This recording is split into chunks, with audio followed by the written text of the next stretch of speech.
Swami's father sat gloomily, gazing at the newspaper on his lap. Swami rose silently and tiptoed away to his bed in the passage. Granny was sitting up in her bed and remarked, "Boy, are you already feeling sleepy? Don't you want a story?" Swami made wild gesticulations to silence his granny, but that good lady saw nothing. So, Swami threw himself on his bed and pulled the blanket over his face. Granny said, "Don't cover your face. Are you really very sleepy?" Swami leant over and whispered, "Please, please keep quiet, Granny.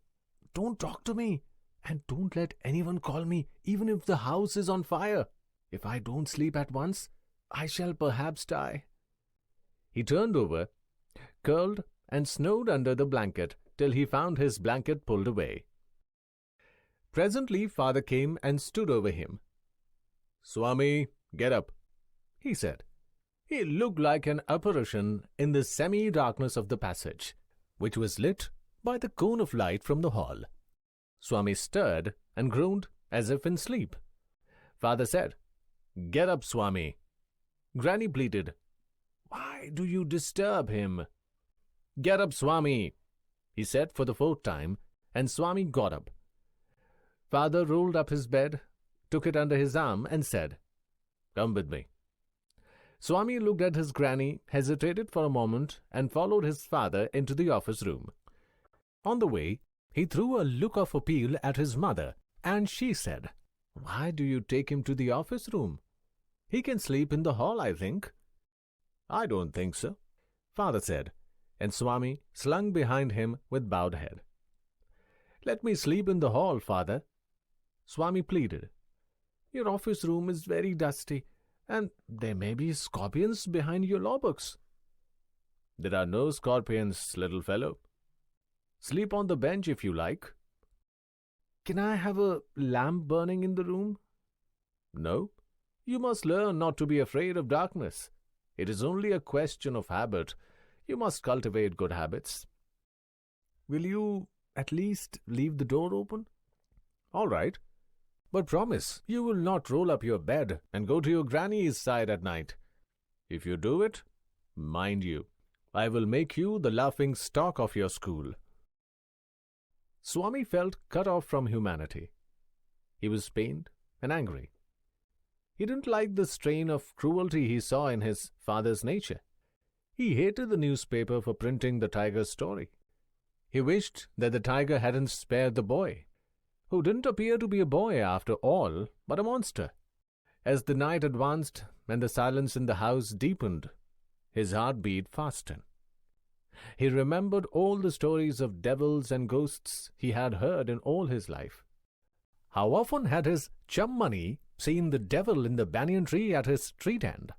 And what about poor Munisami's father, who spat out blood because the devil near the river's edge slapped his cheek when he was returning home late one night? And so on his thoughts continued. He was faint with fear. A ray of light from the street strayed in and cast shadows on the wall. Through the stillness, all kinds of noises reached his ears. The ticking of the clock, rustle of trees, snoring sounds, and some vague night insects humming. He covered himself so completely that he could hardly breathe. Every moment he expected the devils to come up to carry him away. There was the instance of his old friend in the fourth class who suddenly disappeared and was said to have been carried off by a ghost to Siam or Nepal. Swami hurriedly got up and spread his bed under the bench and crouched there. It seemed to be a much safer place, more compact and reassuring.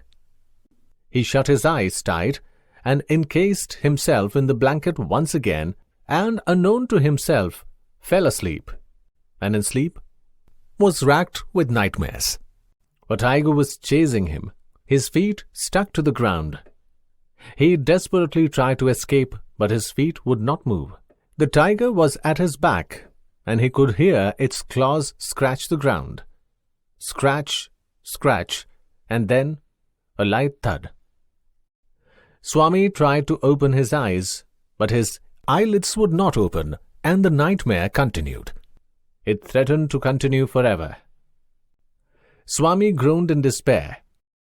With a desperate effort, he opened his eyes. He put his hand out to feel his granny's presence at his side, as was his habit, but he only touched the wooden leg of the bench. And his lonely state came back to him. He sweated with fright. And now, what was this rustling? He moved to the edge of the bench and stared into the darkness. Something was moving down. He lay gazing at it in horror. His end had come. He realized that the devil would presently pull him out and tear him.